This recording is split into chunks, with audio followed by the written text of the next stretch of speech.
Then we went around over the mountain, around the mountain to Casino. Casino, yeah. Still driving the half track then? Yeah, clear up till then, and that's it was at Casino that they pulled me out of the half track and put me in a line squad. And Lyle Haug was more or less responsible for that, I think. I never forgive him for that, but did they take the half tracks away from us about then? Yeah, because then we see A Company got pulled back, and we went in on Anzio. Yeah. And we didn't take the half track. No, we didn't take the half track. And from then on, I was on the line. From there on, yeah. Which squad were you in then, Harry? I was in Lyle Haug's platoon, and what I don't remember just who my sergeant was at that time. And in fact, on Anzio, we were out stringing barbed wire the night Lyle Haug got machine gunned, and I heard him holler, "Swede, Swede." He says, I'm hit, come and find me." I don't know just how far away, but anyhow, I went over and I finally found him, and I picked the little feller up and threw him over my shoulder, and I saw a broken down house back, I don't know, I suppose a couple hundred yards, and I carried him back there, and lucky enough there was 2 medics back there. And so I left Lyle there, and I shook his hand, and I said, "Lyle, I'll see you." And I went back, and that's the last I saw Lyle Haug until one time I was out in South Dakota looking at cattle, and I was over by Willow Lake, and I said, "I'm going to go down and find Lyle if I can," and which I did, and he was sitting in the barn milking a Guernsey cow. And I walked up to him, and I says, "Is this where Mr. Lyle Haug lives?" And he looked around, and he dropped the bucket right there, and and that was it. Then from then on, we had a lot of contact, and he came to my home to visit for many, many times, and the same as a lot of you other guys have come there. But did you didn't get wounded on Anzio? Yes, not on Anzio. Well, I got concussioned at Anzio. Yeah, I was concussioned at Anzio. Artillery shell? Or yeah, artillery. One of our own artillery shells. Yeah, myself and Ansgar Anderson and another guy, we were up going to blow a road abutment. And we had these beehives, and we'd set them up, and we blew it. And then, of course, they were the infantry right behind us, and they were cussing us. And then we called for artillery help, and the 194th Artillery had just moved in up to Anzio, and this one round, and I told Ansgar and this other guy, I said, "Hey, that round is coming short." And we jumped off the road, and that's where she exploded.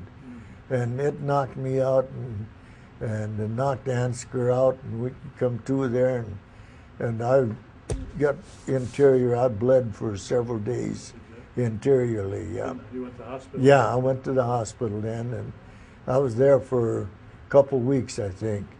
You got evacuated back to Naples then? No, you stayed on the I stayed on Anzio there. Breaking out there. Yeah, you were just breaking out at the time there, and so I missed the original day of breakout because I was in the hospital there. But then I caught up with you. You just got up by Saturno or somewhere. So the original day that Jack Paul and Brownie and all those guys got hit so bad, I missed that day. But otherwise, from there on, I was with the company all the way through, and till we got up to the last, just before we broke into the Po Valley.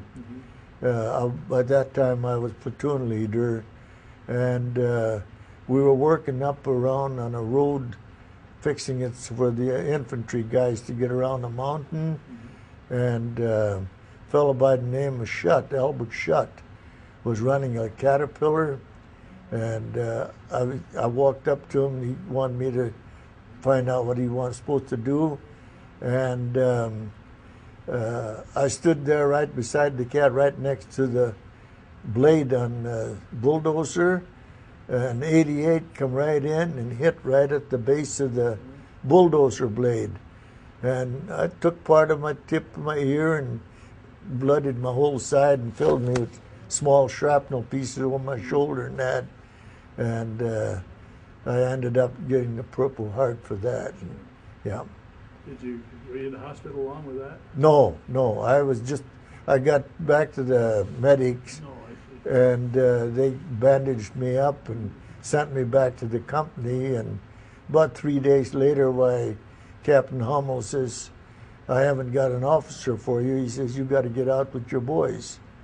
So I was back out on the line about 3 days after that happened. Mm-hmm. Yeah. And you were commander of the platoon then at that yes, time? yeah. Mm-hmm. Yeah.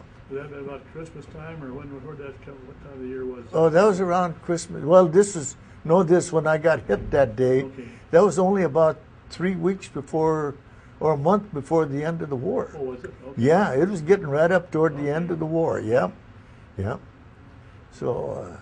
So you were then, when the break-in at Bologna, you were then involved in going down to 65. Yeah, right. Yeah, Mm-hmm. yeah. We were going right down the line there then, and we got across the Po River, and I had a fellow by the name of Talley. He was from North Carolina. Was my Jeep driver, mm-hmm. And we drove around on a road. Well, one of my squads picked up a whole bunch of German prisoners. They were sitting in a house playing cards, and I don't remember just which squad it was, whether it was Wednoyas or what, and they kicked the door in and come back with 8 German prisoners that, they were ready to give up anyway, yeah. So they had been sitting in there and having fun, yeah. And we also captured a German MiG-109, I think it was a Messerschmitt. Mm-hmm. And that thing was intact. In fact, the pilot was still sitting in the plane. He had no gas or anything to go anyplace with. Was it in the airfield, or was he had to land out there? No, he was on a landing place where it was in a little cove, kind of protected. Okay. And that's where he was. Okay. Yeah. So, from there on, we drove around, and then Tally and I was. This is the day before. The thing finally ended in Italy, mm-hmm. And we came up around a bend in the road, and there, as far as we could see, was a line of trucks with German soldiers in it. Mm-hmm. And I didn't know what to do, so I told Tally, I was just turn around, we'll get back and talk to Captain Hummel. And I told him that, I said, there's a convoy with hundreds and hundreds of German soldiers up here on this road. And I says, I think they're getting ready to look like they had a surrender flag there.